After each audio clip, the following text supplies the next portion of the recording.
What's up? It's your girl Sakina and I'm back with another review. Hey y'all, it's your girl Sakina and I'm back with another review. Listen, this is my Ready to Love review. This is season 8, episode 2. As y'all can see how I'm coming. Y'all, I just woke up from a nap I woke up at like 5 something. And then it took me an hour to, watch the show and take notes. So, baby, I'm still in sleep mode, which is why I decided to just come as I am today because your girl is tired. Oh, y'all, I'm so tired. My body is sore. I've been doing yoga, and I'm starting to feel it. My arms are sore. Child, listen, it's working me out. Nonetheless, I'm enjoying the process, so I'm not complaining. But, yes, let's go ahead and get into this review. Crusty lips. Cold, what is it, cold in your eyes? Is that what they say? Whatever, child. We here today, and we're going to get into this review because I actually enjoyed this episode. So, we do the mixer, the brunch mixer, and we see Corvea and DeMario. They're flirting. I'm still not seeing this sense of style that they're speaking of when it comes to him. Blake is confident that he'll win the women over, even though he was in the bottom last week. Mercedes tell him that he has the juice, and I said, the juice? Okay, where you see that at? Because I don't see it. And just know that he ain't going to have the juice to water the seeds that you want to have planted. Because she's 31, and we already know she's probably wanting kids. We can assume that because she is still young. And he don't want no more kids. So, this juice that you're talking about, okay, girl. So, Tommy enters the room, and he tells them that there's 4 new singles that are about to enter the group.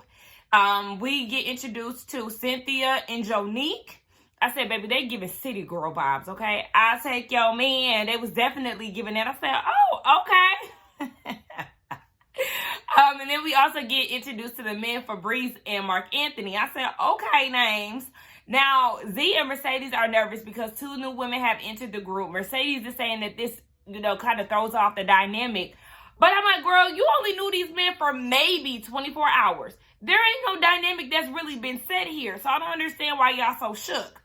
Anyway, it's the men's week to eliminate a woman. And then we get introduced to Jonique. Jonique is 30. She is looking for a man to handle her because she make her own money. And sometimes, that could be a little intimidating. I said, well, girl, you need to put some money towards your wigs. Because the wigs is giving real low budget. The baby hairs, everything about it. We just want you to invest a little bit more in your hair.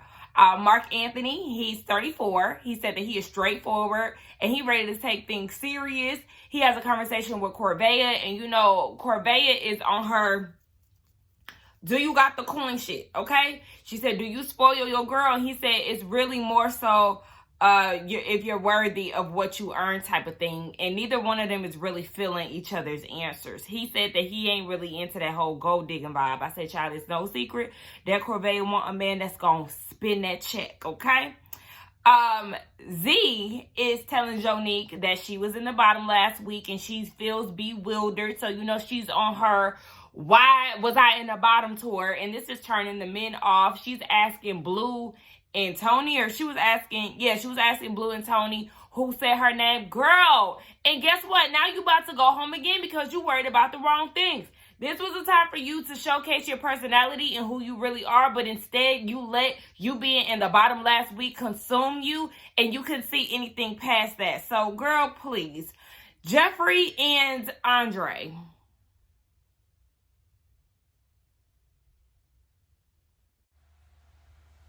Y'all, what in the hell is this? First of all, I never understand this little Michael Jackson curl he got in the front. Then you got the nerve to have a puff on top of your head. And what the hell is this? Is this another puff in the back? You're grown as hell. And you got your hair like a bald-headed 1-year-old? Oh my gosh. What? Cynthia enters the conversation with them. Cynthia is 37. She is a Haitian queen and she is a mother of 2. She interrupts their conversation While Andre is saying, he's telling Jeffrey, when I talk to you, you got my undivided attention, type shit. I said, well, that changed real quick when Cynthia sat down. So Jeffrey is automatically clingy and she's feeling some type of way. She's calling Cynthia thirsty. And I'm like, how is she thirsty? Because she's here to get to know the men. And all of a sudden you want to try to mark your territory on Andre? Who's the real thirsty person? You've only known him for, again, no more than 24 hours. Girl, pipe down. And just like that, I ain't feeling you. Cynthia and Fabrice, who is 44. Fabrice is 44. They flirt over cooking. He's black and Asian. And he lives in the U.S., but he also lived in Paris. And he's from the islands. He said that love is everything to him. And baby, one thing we learned about Fabrice, if we didn't gather anything from him in this episode, is that he loves sex, okay? That's all on his mind. That's all he really worried about, if you ask me. So they go on a date. All the men go on a date with Cynthia and Jonique. And Cynthia arrives first. And Tommy actually set this whole thing up. At first, I was kind of against it because I'm like, dang, like, why she just came? Okay. But then I was like, yeah, okay, I kind of like this because it kind of gives everybody a feel for everybody at one point, even though it takes, sometimes it takes multiple gatherings to really get to know somebody. But like I said, I liked it. Anywho, Cynthia said that her deal breakers are cheaters. She likes all type of men because she doesn't like to judge a book by its cover. And, the men like this. She said, but she does like her men to be put together. And I noticed in this scene that, Andre is more so of the comedic relief of the group. I could see the personality there, but that hair gotta go. Jonique gets there and she quickly realized that the vibe is already set. So basically she kind of feels like she's at a disadvantage and she would really get to know the guys how she would like to if it was her by herself. And they start talking about her type. She said that she like dark-skinned, husky men, but, she don't discriminate. She really like ugly men who is attractive to her. And, the guys were, kind of vibing with her a little bit. But I do kind of feel like she's a bit out of place. And I don't know. I can't picture her with anybody within this group. And I could be wrong because, sometimes opposites attract. But I don't know. I just really don't see any of the men that she would really be into in this group. Enters the alpha male talk, ushered in by Andre and his toddler hairstyle. Y'all know how I feel about this. Y'all know how I feel about alpha male conversations, alpha female. Listen, you are not a canine bitch, okay? Let's stop doing this. I just can't. I instantly, like I said, you already know, I like to turn my ears off every time I hear the word. So Cynthia's eating this up. She was like, baby, I know how to be submissive. I know how to, survive because I had to, but I'm going to let you wear the briefs and I want to wear the panties. And I don't know if it was just me, but I felt like Jonique was looking like, girls, y'all can have that conversation. And I felt the same way, girl. We cannot be bothered, nor are we interested in this. Now, all of a sudden, Andre is interested in Cynthia. He said in his confessional that at first she rubbed him the wrong way, but now he's interested. I'm like, well, what changed your mind? Is it because she's submissive? Okay. Like, I feel like Cynthia, honestly, she is one of my favorites, if not, number one. Yeah, I don't really care for the alpha male conversation, but outside of that, she really did intrigue me, and I really did like her from what I was seeing. But I'm like, what turned you off? Because if anything, she should have been turned off by you and that stupid ass hairstyle. He walks her to her car, and they're feeling each other. He did say that he was initially intimidated by her, but they're feeling something for each other. So we see that Tony invited Marcia out for dinner. And let's just address this, okay? Marcia, girl, I'm here for different styles. Like, I really, really, really appreciate people who have a sense of style that does not match everybody else's. Love it. However, I feel like you're missing the mark, sis. And then you said that Tony was matching your fly. I said the last thing that we need is another Alexis fly that is feeling like she killing the game and she falling flat. Now, I'm going to give you this, though, Marcia.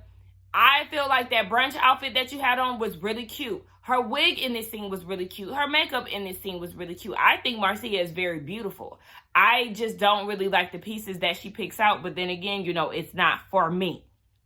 Marcia gives us a little background history on herself. She said that she was a bad kid. She got kicked out of 3 elementary schools and she had to be disciplined everywhere. Home, church, work. You don't work when you go to elementary. You know what I mean? She had to be disciplined at all times, but she really felt like she was poured into. So when she sees troubled kids, she just feels like you have to really understand where they're coming from to understand why they behave why they behave the way that they do. I don't know why I was struggling to say that. Y'all, hold on. I'm giving buttery. Like, and this is why I be liking my hair to be pulled away from my face sometimes, because you can really, you know, the features be there. The bare face is there. Cheekbones here. Smile here. My brows not done. But you know, I'm cute with my bonnet on. Anyway, Toni prays over the food, and you know, she loves that.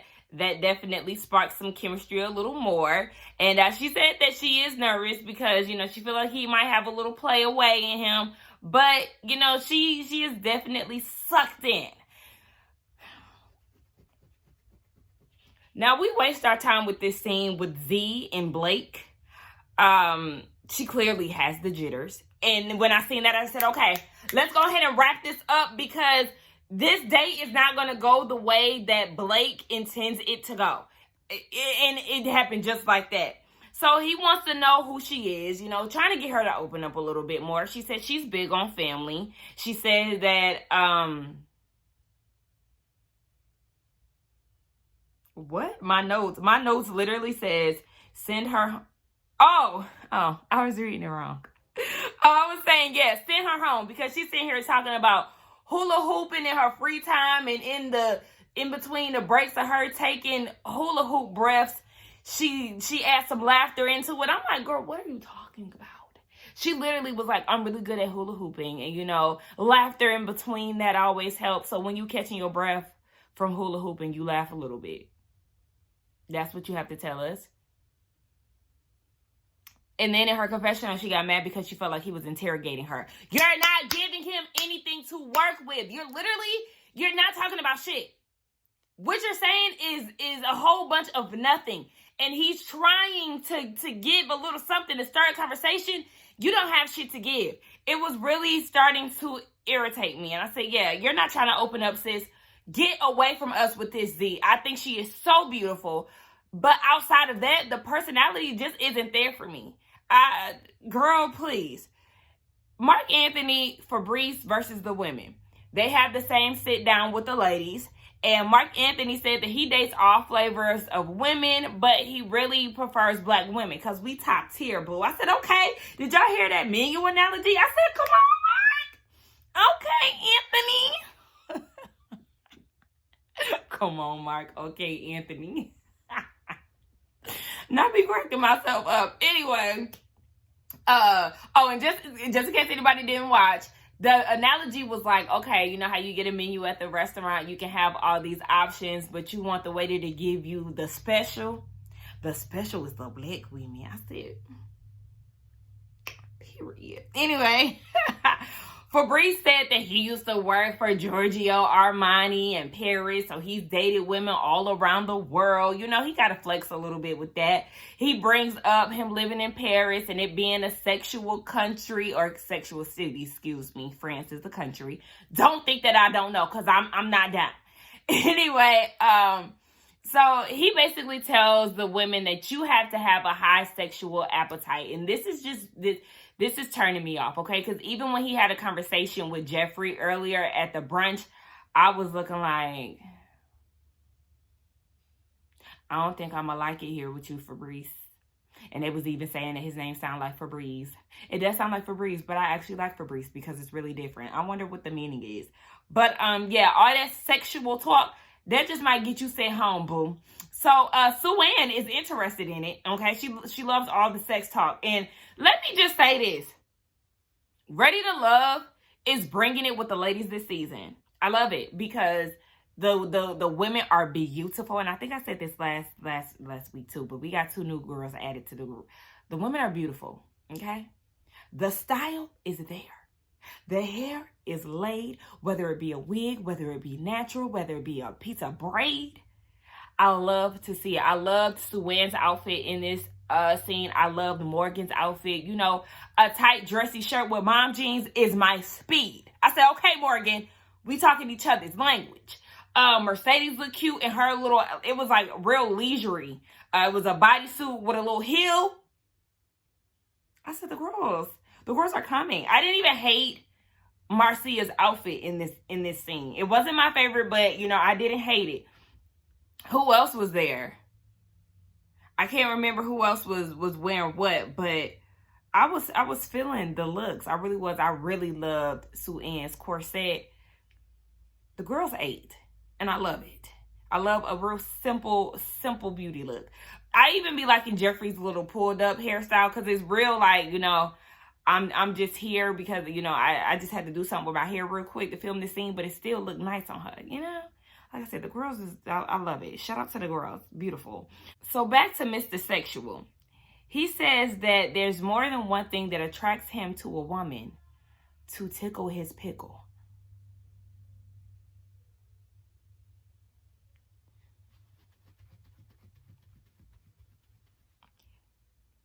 What in the old man hell? You only 44. You younger than my mama. My mama 48. And my daddy 48. And neither one of them talk like this, talking about tickle. Well, first of all, I don't want to hear them talking about shit about a pickle and tickling. So let's get that clear. But I know that game coming better than that.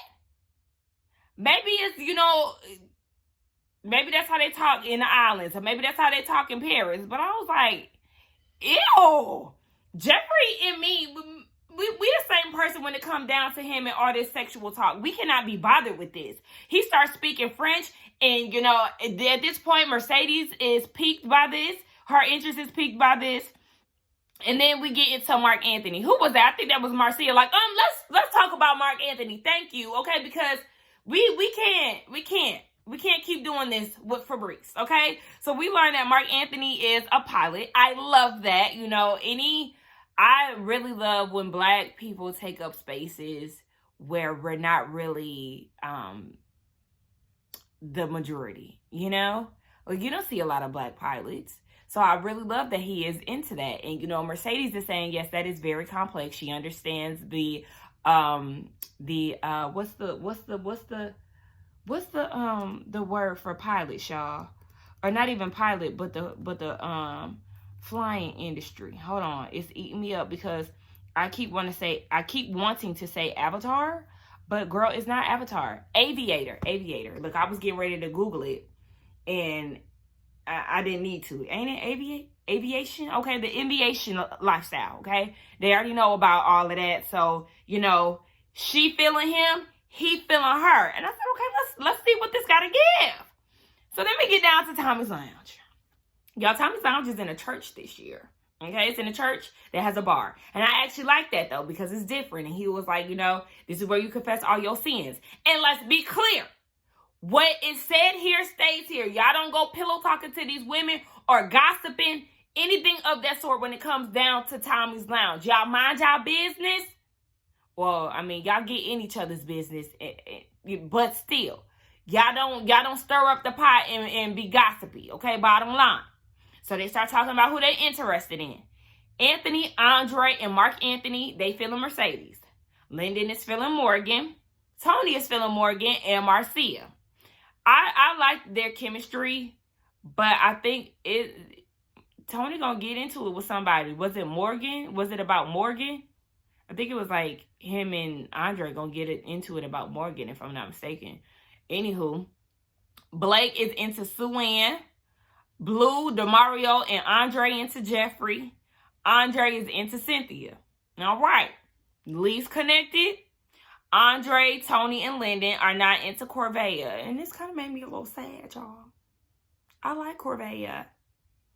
I think she's gorgeous, and she does know what she wants. There's nothing wrong with that. I mean, y'all feel like it's within her delivery. I mean, you know, things like that can be improved on, but I like her because, I mean, my whole thing is, if you broke, just say that. Shit.